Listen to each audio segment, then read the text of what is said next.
Well, this week, Governor DeSantis dropped two bombshells. First, Russian hackers did penetrate two Florida county election offices in 2016. And second, the FBI told DeSantis that state agents under the prior administration knew about it. And yet former Governor Rick Scott was inexplicably apparently unaware. There was apparently, the FBI said that there were state agents on a task force who had access to some of this information.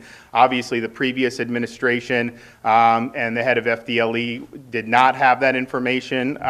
So we're trying to figure out, what was the breakdown. Well, there is a lot of irony and much to be learned here, and former Senator Bill Nelson must be shaking his head.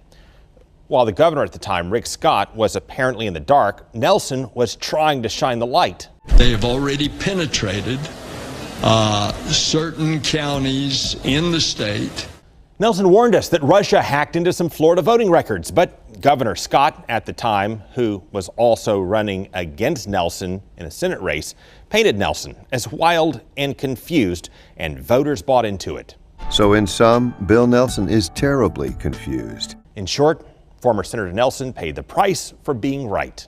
But Bill Nelson can't back up his wild claims. Scott peppered Nelson with questions to suggest he was either breaking the law or making stuff up. Did Nelson illegally release some of these classified information?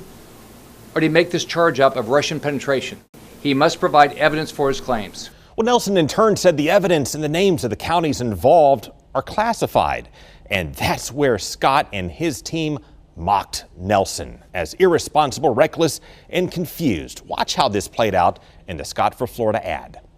That is very closely held by the national intelligence community because they don't want to tip off the Russians that we know. Otherwise, they will figure out how they got that information.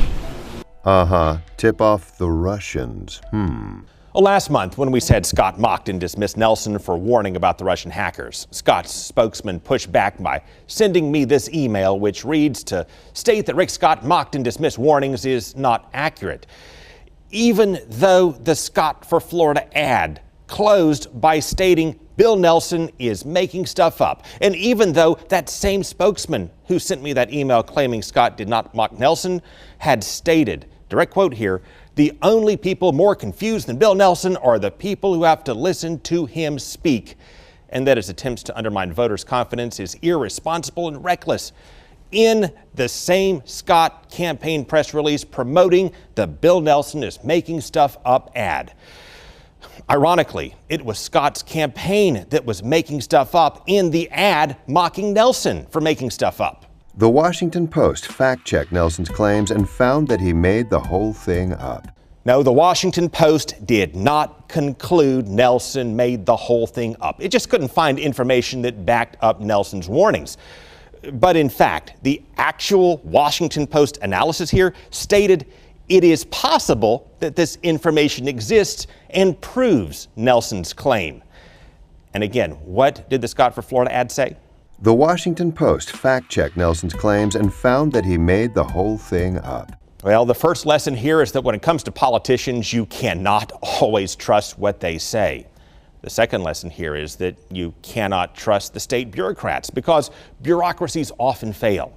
Last year, Rick Scott's elections chief stated that Nelson's warnings only serve to erode public trust in our elections at a critical time because he was apparently ignorant of the fact that Russians had already penetrated two county election offices in his state, even though the FBI claims it shared this information with state government personnel. Third lesson, the new state leaders who took over from the Scott administration better prepare for more cyber attacks.